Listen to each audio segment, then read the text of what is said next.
Hello everybody and welcome to lesson 6.4 for contemporary topics in mathematics. It's a bit of an algebra review here, so if you're an algebra student you may find this very helpful as well as my CTM students. But you should definitely know what mathematical expressions and equations are before we get into this lesson. If you don't know what those things are, I would look those up if I were you and familiarize yourself with those before you start. But before we get started on some examples, I want to give you an algorithm, a good step-by-step process here to use to solve word problems. Okay, so steps to solve a word problem. Let's write those things down first.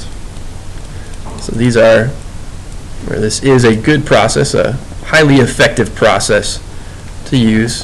If you follow these steps, you will be successful on solving word problems. So first of all, you definitely need to read the problem and do so carefully. Read the problem carefully. That should always be your first step. So do so carefully. If you need to read it twice, 3 times, 4 times, even more, that's fine. Just read it carefully and try to pick out that important information first. And then step 2, with math, especially with geometry, stuff like that even, but with just math in general, it's always a good idea to try to draw a sketch of the situation if you can. So if possible, draw a sketch. Make a graph, make a drawing, make a diagram, whatever it takes to help you set up the situation and visualize it. Step 3, determine which quantity you're trying to find.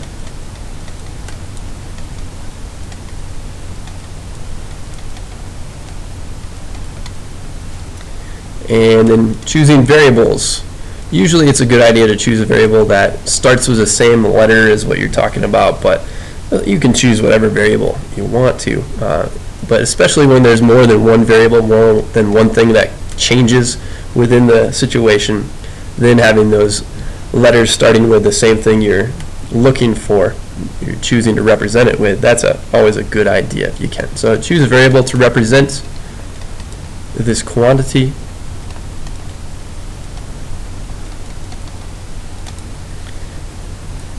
And also write down exactly what this variable represents.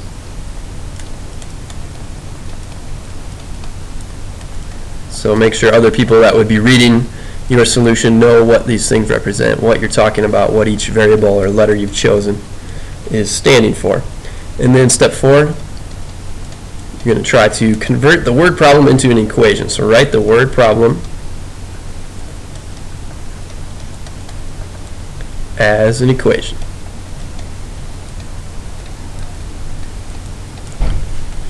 Step 5 is to solve for the unknown quantity.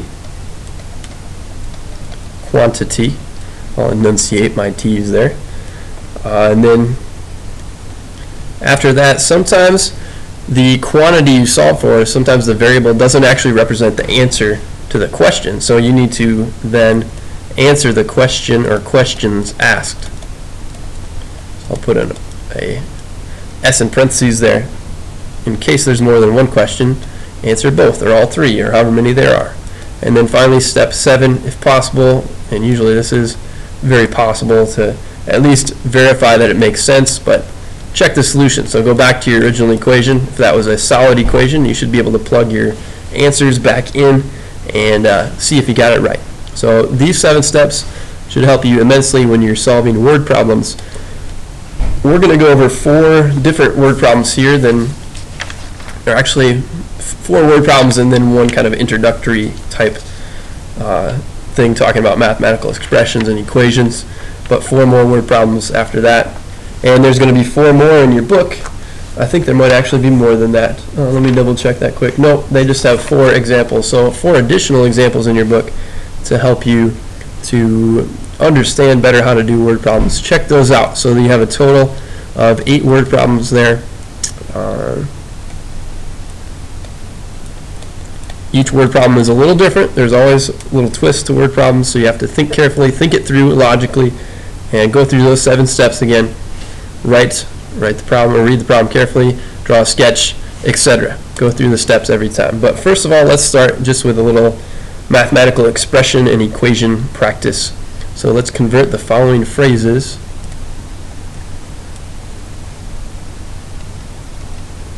into mathematical expressions or equations. We'll split this up into some parts, some pretty quick sub-parts to this, or sub-units. 3 more than 4 times a number.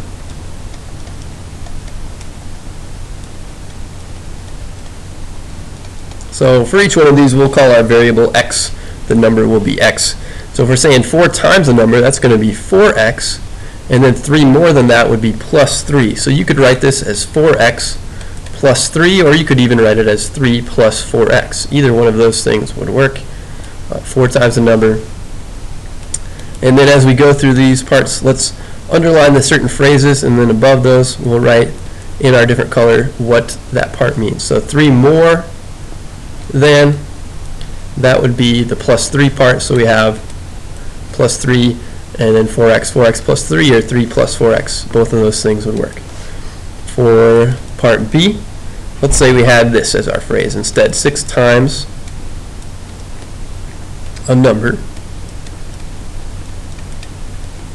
decreased by 5. So let's break that down. We've got 6 times a number, that's going to be 6x. And then decreased by 5, we're going to have a minus 5 in there. So are we decreasing 5? Are we subtracting 5 from the 6x? Yes. Almost said success. 6x. 6x. There we go. 6x minus 5. Nope, not time to leave. That's just the bell in the video. I'm sorry. 6x minus 5 is what we have there. And then part C, a number decreased by 10 is 7 times the number.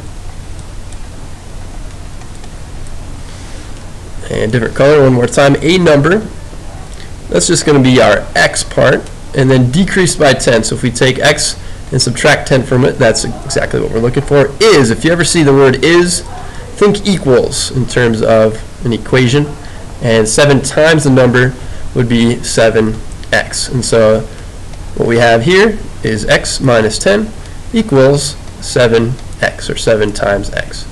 So right there is my final answer for that. So now let's get into some examples. Let's check those out. Example 2, Miguel purchased 2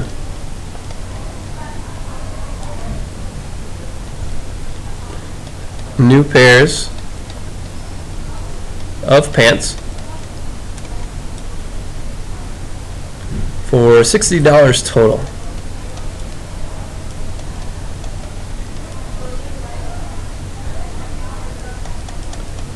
And if one pair was $10 more than the other,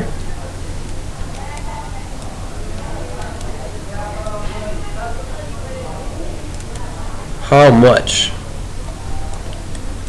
was the more expensive pair?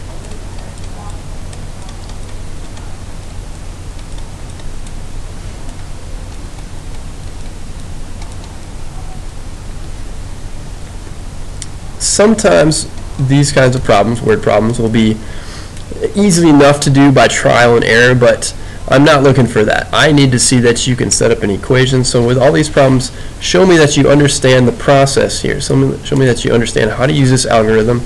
And yes, there are some that you could use trial and error to figure out, but I want you to get used to that process, the process of setting up equations, taking what you have, and using that to set up an equation, because as problems get more complex, complicated, trial and error, it just doesn't work. And so you need to get the practice getting used to setting up those equations. So let's start by doing step one. We read the question carefully already.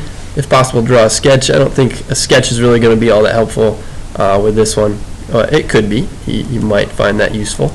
So you could draw like a couple pairs of pants and say this one is P for pants, this one's P plus $10 more. So if that was helpful to you, you could do that. And so we're going to say though that P is going to equal the cheaper pair of pants. You know what, let's draw a sketch. I'm going to change my mind on that. So you've got a pair of pants here. This one we're going to call P, and this one must have been a cooler pair of pants or something. This one's P plus 10, and then we have $60 total. So this helps us visualize the situation. So let's draw that off to the side somewhere. One pair of pants is P, the other one's $10 more, P plus 10. What we're looking for is the price, the cost of that one. And so we're going to let that be the case. And then we can say that this one plus this one, these two added together would give you $60 total. So P plus 10 is going to equal 60. From here, now that we've set it up, the hard part, quote unquote, the hard part is done. Now we can just use our algebra skills to figure the rest of this out. So we have 2P plus 10 equals 60. Let's get out our different color to show the steps in between here. So subtracting 10 will leave you with 2P equals 50, and then different color one more time, divide that by 2, and you have your price for the cheaper pair of pants as $25. So this is important, but remember, step 6, answer the questions asked. So what question was asked? We were asked, what's the price of the more expensive, let's underline that up here, the more expensive pair. And so we need to take this and finally add 10 to that. So therefore, the more expensive pair, that's going to equal 25 plus 10, which is $35 for that. And this is a very easy check to do. The cheaper pair was 25, the more expensive was 35. Adding those up verifies what you thought it should say, or should be $60 total. So verifying that, adding those two together, verifies your answer. It's an easy check for the answer on that one. All right, let's check out a third example now. So these are examples. These are actually examples I pulled from the classwork problems, or the homework problems in your book, but these are ones I myself am not assigning. So we're seeing how to do some of the extra ones they've asked in the book. Rhonda, we're going to say, is paying, Rhonda pays 8 cents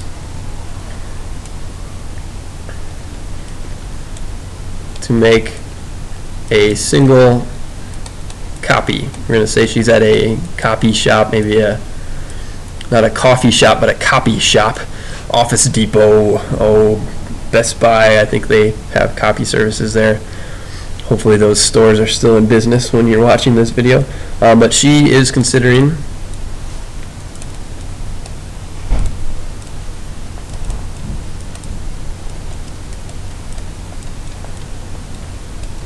purchasing a copier on sale. Always looking to get those good deals. Nice, Rhonda. On sale for $250. That's a pretty cheap copier right there. And this is also including tax, we're going to say. So this must be one of those small copiers, one of those maybe all-in-one deals, something like this. A smaller copier might run this cheap. But how many copies would Rhonda have to make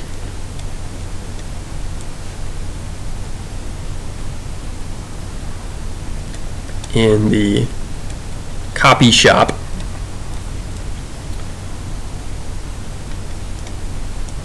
for her cost to equal the purchase price of the copier.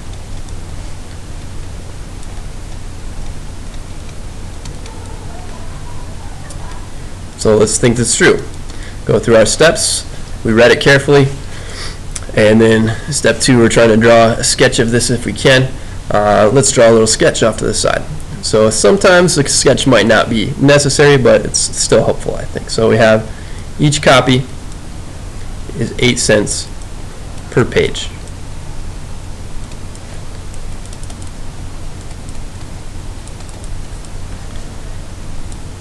And that's the same thing as 0.08. We can think of it like that. And then we're talking about a copy machine here. Oh, this is going to be a horrible looking drawing, but here's my copy machine. And put little buttons here. Looks more like a really strange pig, I think. Oink oink. Here's the tray feeder right here. And so your copy machine, the copier, costs $250.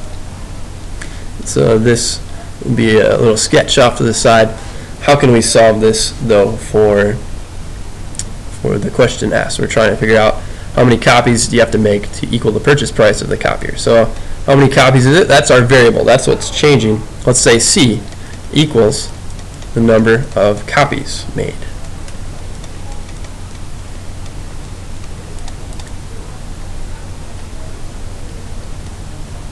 If that's true, then we are looking for when this is true. This particular equation, in other words. So we've got 8 cents, that's the same as 0.08. So 0.08 times the number of copies made, 0.08 times C, or 0.08C, in other words. When does that equal $250? How many copies do you need to make that a true equation? So once we've got that set up, the hard part's done. It's just a matter of taking this, dividing it by the coefficient, coefficient 0.08 in front of there, and that will give me the number of copies made. And this would be, if you put that into a calculator, you've got 3,125 copies. So if you made that many copies, if Rhonda was going to make this much or more copies, it would be to her advantage to buy the new copier. However, you got to take into account that she's going to have to buy paper, and so she should at least, this is a simplified version of this problem, she would have to factor that in, or she should factor that in as well, to see if that was going to be too much. Maybe the paper, 3,125 pieces of paper came for free along with the copier. I doubt that. Maybe the ink, maybe there was enough ink as well to make that many copies, but I don't know about that either. So you have to factor those other things into the process if you're doing this in real life. We're just trying to do a simplified version of a problem like this, but that should be something you would factor into your thinking there. All right, example 4. Chuck Norris time. All right, Chuck Norris has 140 feet of fencing.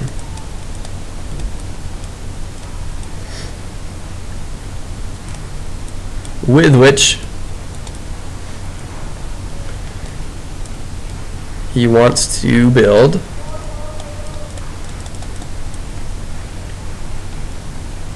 two connecting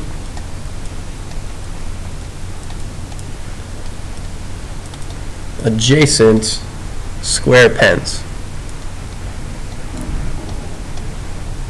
as shown below. So we're going to draw a picture of this after we're done writing out what the situation is. So as shown below, there we go. What will be the dimensions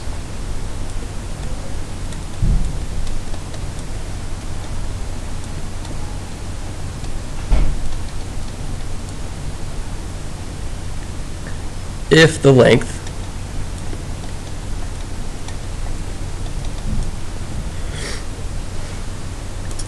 say if the length of the entire enclosed region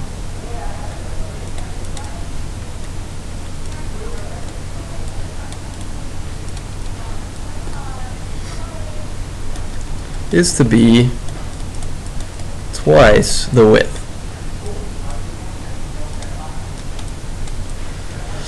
And so the picture, I'm going to say this is partially given to you, the picture here. So what you see in the black here, this is what's going to be there originally for you. So I'm going to have you draw two squares, but they're right next to each other. So they're adjacent, in other words.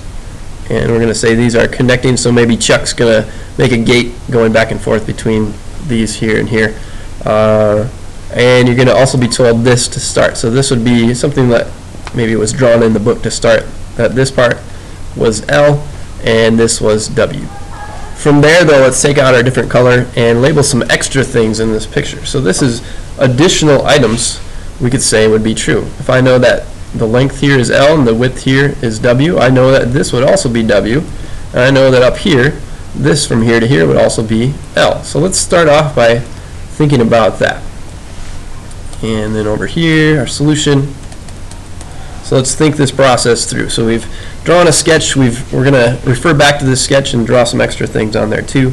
But the perimeter, first of all, the perimeter of this rectangle is going to allow us to help set up the equation we need for this problem. So the perimeter of the large rectangle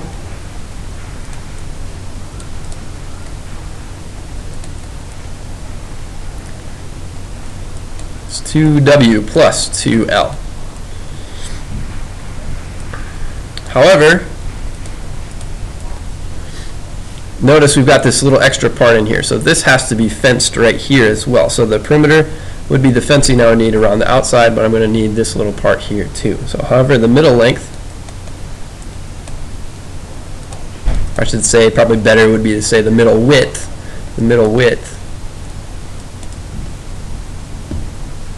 of fencing will add another W to this being 2W plus 2L, and making the total fencing needed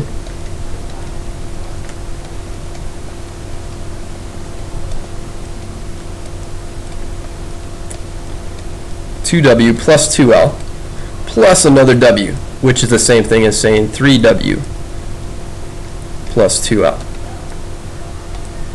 And one other thing to think about, though, since we were told that the length is twice the width, so since the length is twice the width,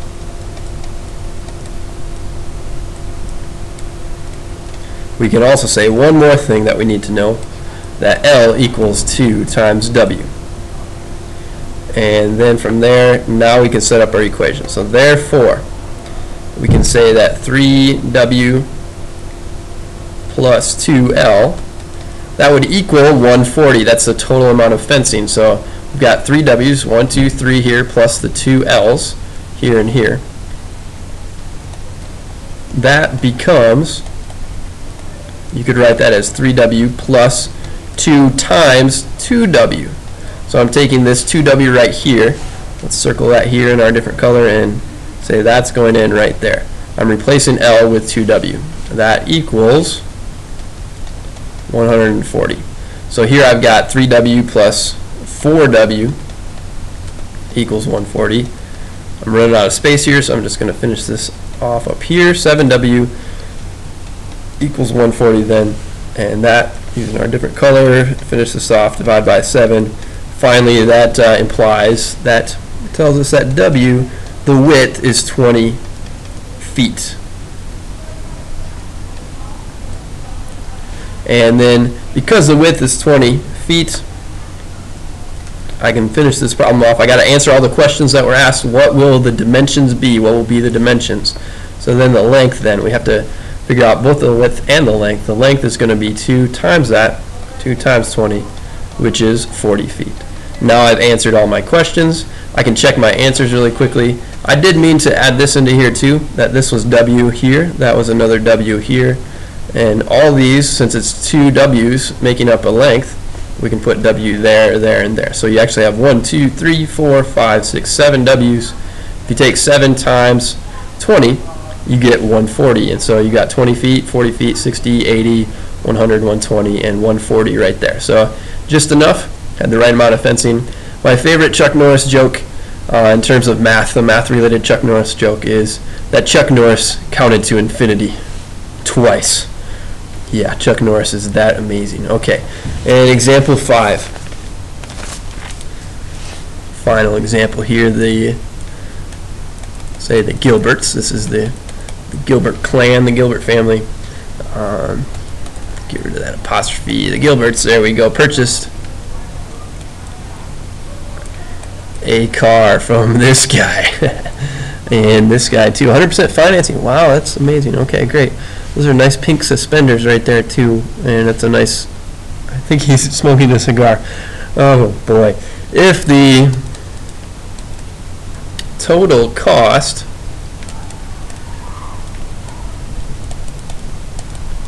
including a 5% sales tax was $14,512. We're going to say this is probably a used car. You can't get a new car, it seems, for that price anymore these days. Find the cost of the car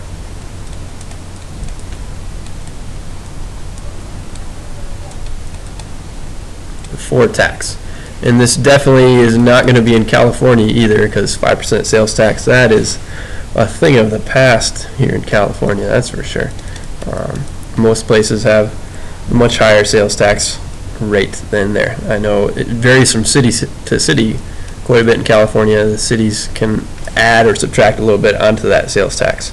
But in this problem, let's say X. You could say C for car, original cost or something, but I'm just going to go with X this time, just to show you that it doesn't really matter what letter you use as long as you tell us what they are to begin with. So let's let X be the cost of the car before tax. If that's going to be true, then you'd have your cost of the car plus the tax on top of that. 5% tax on top of the cost of X would be 0.05 times X. And let's get our different color out right here and say that this came from the fact that you had a 5% tax. So we have 0.05 times the original cost of the car. That would equal $14,512. So after that, you're like, oh, that's all I had to do. Wow, that's not so hard. But setting it up sometimes, yes, is the little harder part. Once you got a correct equation set up, then it's simply a matter of solving that correctly using your algebra skills. And so we've got 1.05x would be 14,512. Let's use that different color one more time here. Divide by 1.05. That'll cancel here and here, but I got to do the same thing to both sides of the equation, and that yields me this as my answer. It should be a little bit less than what I started with. That should make sense because the tax is going to add a little additional to the price, and so this seems like a reasonable answer to me. $13,820.95. I just had done that in a calculator prior to these notes here, and you can check that using the calculator yourself to see that you get the same thing. So that was 4 examples plus some just quick mathematical expression and equation work to see that we could do that. Again, check out the book. If you struggle with word problems, check out the book. Read those examples in the book as well. There's 4 more there. We can't possibly do the same, or we can't do an equation for each one or a word problem for each single type of situation you might see, because the world is full of infinite possibilities and there's infinite different ways we can come up with these problems. Hopefully here though you've gone through that process, you've gone through these steps with me. I didn't draw a picture for that last one, but that was okay. But you've gone through, you've read the problem carefully, you've drawn a sketch if you could, if it's helpful. You determine which quantity you're trying to find, use variables to represent those, and then write out the equation, solve for the quantity, answer the questions you've been asked, check the solution. Go through those steps, and you should find that as a very helpful tool, a very helpful algorithm to help you in solving word problems. All right, hope you do well in the lesson, and hope you can apply algebra and these kind of skills to your everyday life outside of this class as well. I will catch you guys later.